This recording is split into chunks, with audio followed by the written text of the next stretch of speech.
Well, it was pretty crazy for me. It took a while to get to that point where enough was enough. What happened, I came home one night from work spraying for cockroaches.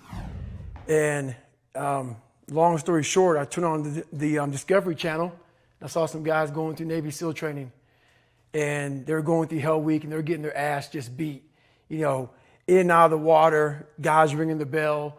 They were suffering. And I was weighing like 297 pounds. And I had to make a change in my life. You know, I was at an all-time low and I wasn't going anywhere. And I was exactly what everybody said I was going to be, which was nothing. So I had to make a change. Well, for me, growing up, I came from a horrible background.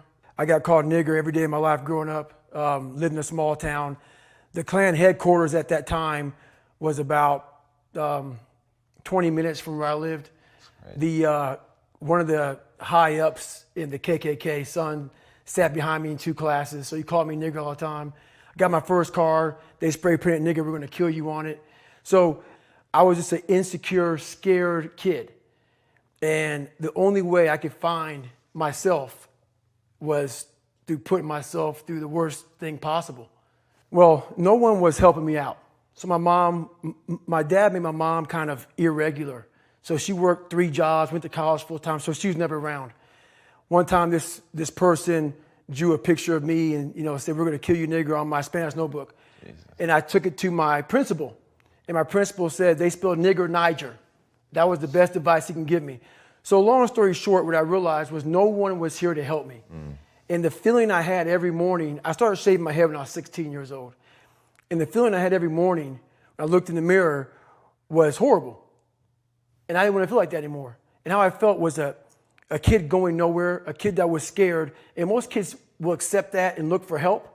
But the best thing that happened to me, no one helped me. No one felt sorry for me. No one looked at me and said, like this day and age, they'll take you in and they'll tell everybody, stop picking on this person.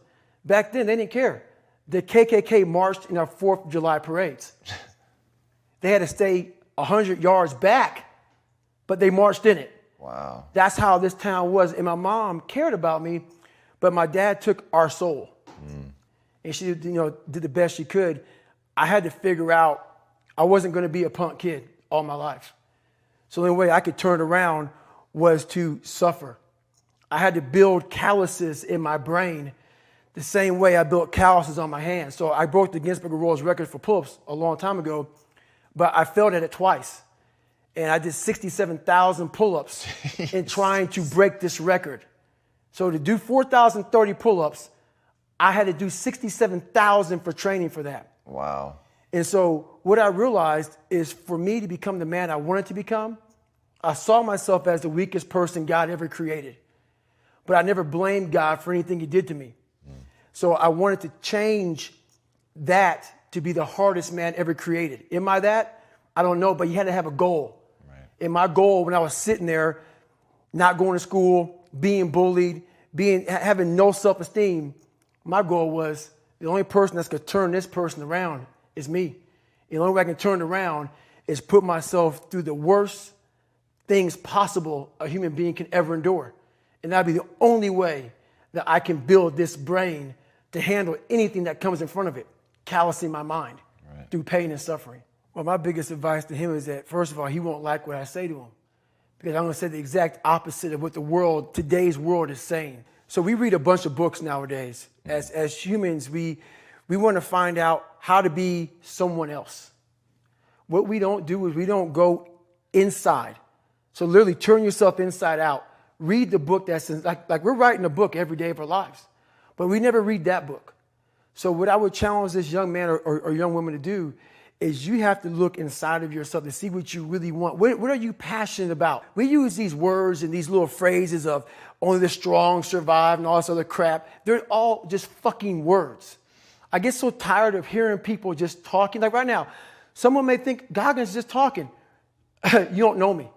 So when I speak from passion. I speak from experience. I speak from suffering.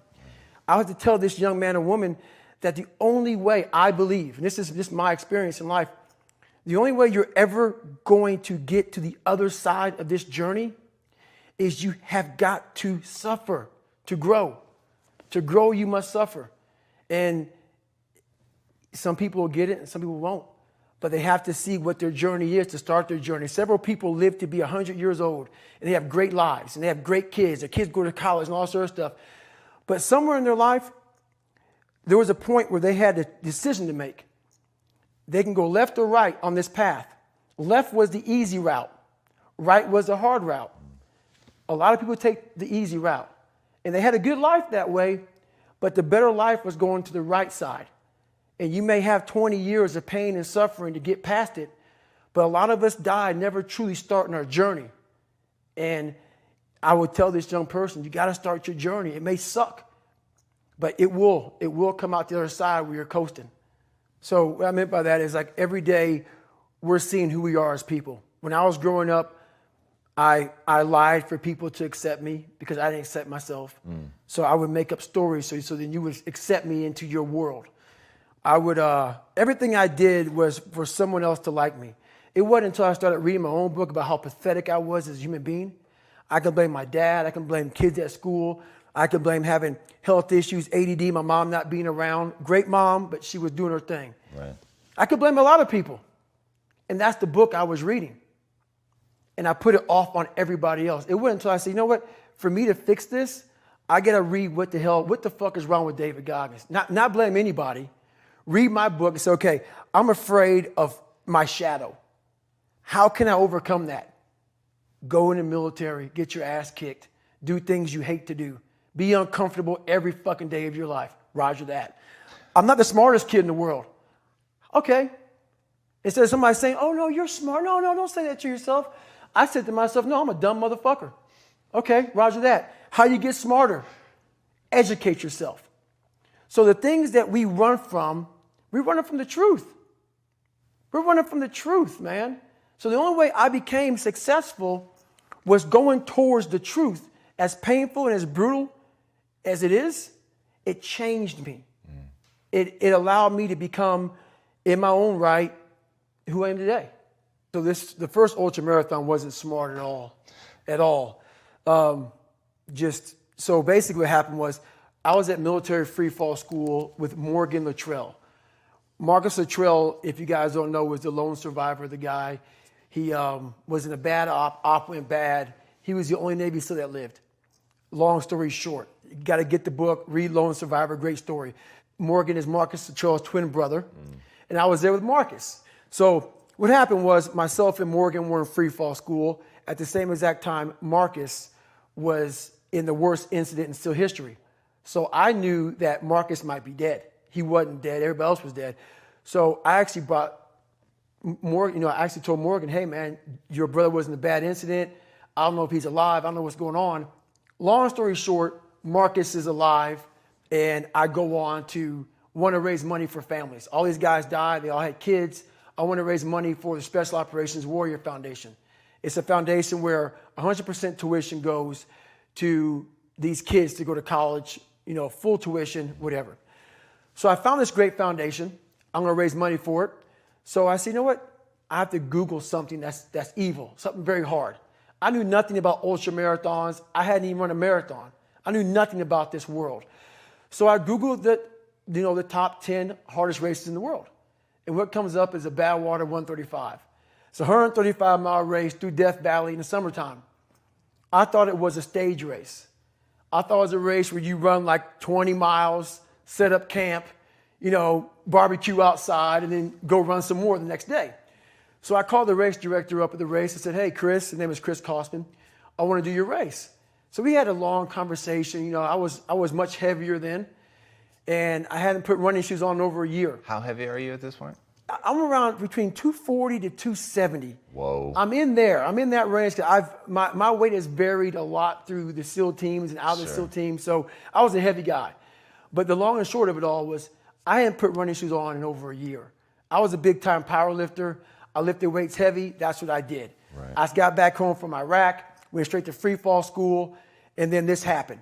So I called Chris Kosman up on a Wednesday. He says, look, man, the only way you can qualify for my race is to run 100 miles at one time in 24 hours or less. There happened to be a race that Saturday, so 4 days later. And he said, if you qualify by running 100 miles or less in 24 hours, I will consider you my race. I'm going to cut to the chase. I signed up for this race. It's called the San Diego One Day, where you run around a 1 mile track for 24 hours to see how many miles you can get. My goal was 100 miles. So I got to mile 70, and I cleared 70 miles in like 12, 13 hours pretty quickly. But I was done. My feet were broken. I was stress fractures, shin splints, muscles were tearing. I was in bad shape. I was eating Ritz crackers and drinking Mileplex. That's all I had. No water, didn't know what the hell I was doing out there. Had on some tube socks. It was just ridiculous. It was a clown show. So I sat down at mile 70, and at this time I was married. And I look at my wife, and I was like, I'm messed up bad. So I literally start to turn white. And when a black guy turns white, you're pretty fucked up. So here I am. I'm all fucked up in this chair. I'm at mile 70. I think I got 30 fucking miles to go. I'm jacked up. I got to go to the bathroom. And the bathroom's like 20 feet from me. It's a porta potty. I can't get out of the fucking chair. So I'm peeing blood down my leg. Whoa. Pooping up my fucking back. And I got 30 miles to go. And I can't stand up because my blood pressure's all messed up. I've been in 3 hell weeks, Ranger School, overcome so many obstacles in my life. This last 30 miles of this race is when I realized a human being is not so human anymore. We have the ability to go in such a space if you're willing to suffer, and I mean suffer. Your brain and your body, once connected together, can do anything. And this 30 miles was the life-changing moment. I was out of it. I was in the worst pain in my entire life. I was, to me, on the brink of death. And I was able to chunk this 30 damn miles into small pieces. I was so driven, and I'm not going to say motivated because motivation's crap. Motivation comes and goes. When you're driven, whatever's in front of you will get destroyed. So I sat in this chair, and I was so driven to succeed in this race. And at this time, everybody goes, were you thinking about the guys that died? And I'm not going to lie to you, I wasn't. This became a personal thing. This became me against this race, me against the kids that called me nigger, me against me. It just became something that I took so violently personal. And I broke this thing down into small pieces. I said, okay, I got to get nutrition. I got to be able to stand up before I can get off this curb and get off this chair and be able to go 30 miles. So I went through all these small steps, and I was able to stand up. And then from standing up, I was literally walking around with my wife at the time, and she goes, you're not going to make the time. She goes, you're walking like 30-some minute miles.